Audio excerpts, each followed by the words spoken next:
హిజాబ్ గురించి నడిచే చర్చ మీద నేను ఒక మహిళగా నా ఒపీనియన్ చెప్పాలని అనుకుంటున్నాను.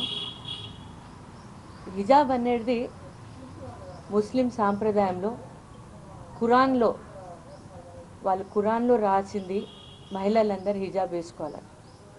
అది వాళ్ళ సాంప్రదాయం. అది బట్ ఆ సాంప్రదాయం ప్రకారం వాళ్ళు హిజాబ్ చేస్తున్నారు. అది వాళ్ళ వ్యక్తిగత ఒపీనియన్, అది పర్సనల్ ఒపీనియన్. దాంట్లో కాన్స్టిట్యూషన్లో కూడా రైట్ ఫర్ రిలీజన్ ఉంది. మనది ఇండియా అనేది ఒక సెక్యులర్ స్టేట్. ఈ సెక్యులర్ స్టేట్లో కాన్స్టిట్యూషన్లో కూడా హిజాబ్ అనేది ఇది రిలీజన్ రైట్. ఆ రిలీజన్ రైట్కి ఎవరికి మార్చడానికి అవకాశం లేదు. మన కాడ పంజాబ్లో పోయి చూస్తే వాళ్ళు చున్నీ వేసుకుంటారు, తల మీద చున్నీ వేసుకుంటారు పెద్దల్ని చూసి మర్యాదగా. అట్లనే రాజస్థాన్కి వెళ్తే వాళ్ళు గుంగట్ తీస్తారు, లేకపోతే తల మీద కప్పుకుంటారు. అది ఏంటంటే ఒక మర్యాద, ఒక సాంప్రదాయం. అది వ్యక్తిగతం. అది ఎవరి సాంప్రదాయం అని ఎవరు ఎట్లా వాళ్ళ మర్యాదను కాపాడుకోవాలనేది ఒక మహిళకి అది రైట్. అది ఇలా ఇది ఒక మహిళ రైట్. తనకి తన సాంప్రదాయాన్ని తన మర్యాదని ఎట్లా ఆమె కాపాడుకోవాలనేది అది పర్సనల్ విషయము. ఆమె బుర్ఖా వేసుకొని కప్పుకుంటుందో, లేకపోతే ఆమె తల మీద చున్నీ వేసుకుంటుందో, లేకపోతే గుంగట్ తీస్తుందో, లేకపోతే మంగళసూత్రం వేసుకుంటుందో, సింధూర్ పెట్టుకుంటుందో, అదంతా it is her personal choice. ఆమెకి ఇష్టం ఉంటే ఆమె వేసుకుంటుంది, ఆమె ఇష్టం లేకపోతే వేసుకోదు. వేరే బయట వాళ్ళు వచ్చి ఒక గవర్నెన్స్ నుంచి వచ్చి మీరు వచ్చి మాట్లాడటానికి మీకు హక్కు లేదు. మా కాన్స్టిట్యూషన్లు ఇచ్చిన రైట్ ఇది.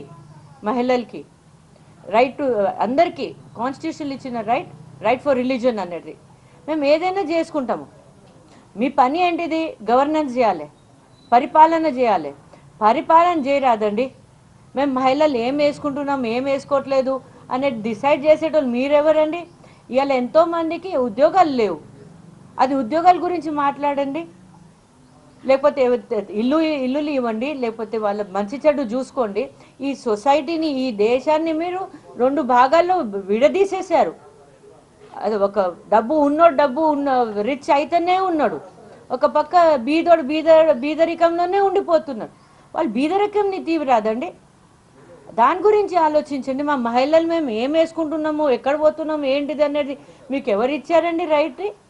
అది ఒక అది ఉంటుంది, లక్ష్మణ్ రేఖ లాంటి ఉంటుంది ప్రతి దానికి. ఆ లక్ష్మణ్ రేఖని పార్ చేయొద్దు మీరు. మీ లక్ష్మణ్ రేఖని మీరు పార్ చేస్తున్నారు. ఇలా మా మహిళల గురించి మాట్లాడి ఇది వేసుకోవాలి, అది వేసుకోవద్దు, ఇట్లా ఉండాలి, అట్లా ఉండాలి. ఏ మహిళలు ఎప్పుడు ఎదగొద్దా? వాళ్ళ సొంత అభిప్రాయం ఉండొద్దా?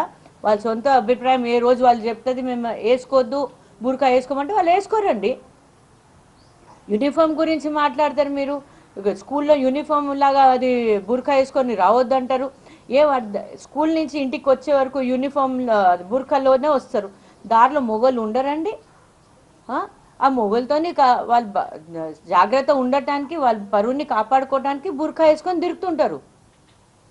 కాబట్టి వాళ్ళు అక్కడి నుంచి వచ్చి బుర్కా వేసుకొని స్కూల్లో వచ్చి ఆ బుర్కా తీసేసి క్లాస్లో కూర్చుంటూనే ఉన్నారు. ఇన్ కేస్ ఆ క్లాస్ కో ఎడ్యుకేషన్ ఉందనుకోండి, వాళ్ళు అక్కడ కూడా బుర్కా వేసుకుంటారు. మీరు ఏం చేసుకుంటారండి? మీకు ఎవరు రైట్ ఇచ్చారండి? వాళ్ళు మర్యాద పైన దాడి చేయడానికి మహిళల మర్యాద పైన దాడి చేస్తారా? ఖబర్దార్, ఇంకొకసారి మహిళల గురించి ఏదైనా మాట్లాడావో, లేకపోతే మేము మా మర్యాద రేఖని నువ్వు క్రాస్ చేసావంటే ఆ రావణేశ్వరికి ఏదైనా జరిగింది అదే నీకు జరుగుతుంది. మహిళల జోలికి రాబకు. మేము ఏం వేసుకోవాలి, ఏం వేసుకోదు, దాని గురించి నువ్వు మాట్లాడే హక్కు నీకు ఎవరు ఇవ్వలేదు. నువ్వు పరిపాలన చేయి ముందుగాల. నువ్వు ఇది చేంజ్ చేయాలంటే నువ్వు కాన్స్టిట్యూషన్నే చేంజ్ చేస్తున్నావు. మాకు రైట్ ఇచ్చింది రైట్ ఆఫ్ రిలీజన్. నువ్వు కాన్స్టిట్యూషన్కే చేంజ్ చేయడానికి పోతున్నావు. నువ్వు ఫస్ట్ కాన్స్టిట్యూషన్లో చేంజ్ చేయి రైట్ ఆఫ్ రిలీజన్ని. దాని గురించి దాని తర్వాత నువ్వు మాట్లాడుతులే. అక్కడేమో నువ్వేమో అట్లా మాట్లాడుతావు, పైన మోదీ గారేమో అట్లా మాట్లాడతారు, ఇక్కడ కింద ఏమో మన కేసీఆర్ గారేమో రాజ్యాంగాన్నే మారుమంటారు. బాబాసాహెబ్ అంబేద్కర్ గారు ఎంత కష్టపడి మన రాజ్యాంగాన్ని రాశారండి.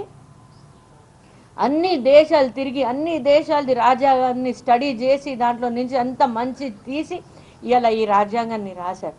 ప్రపంచం మొత్తం మన రాజ్యాంగాన్ని చూడటానికి పోతుంటే ఇలా మీరిద్దరు కలిసి ఈ దేశాన్ని నాశనం చేస్తున్నారు, రాజ్యాంగాన్ని నాశనం చేస్తున్నారు. అసలు ఏం చేయడానికి పోతున్నారు నాకు అసలు అర్థం అవ్వట్లేదు ఈ రాష్ట్రానికి. ఏం దొరకకపోతే మళ్ళీ మహిళల పైన వాళ్ళు వేసుకున్న బురకల పైన దాడి చేయడానికి వస్తున్నారు. ఇంకొకసారి మహిళల జోలికి రావద్దు, ఇంకొకసారి మహిళల జోలికి వచ్చారనుకోండి బాగుండదు.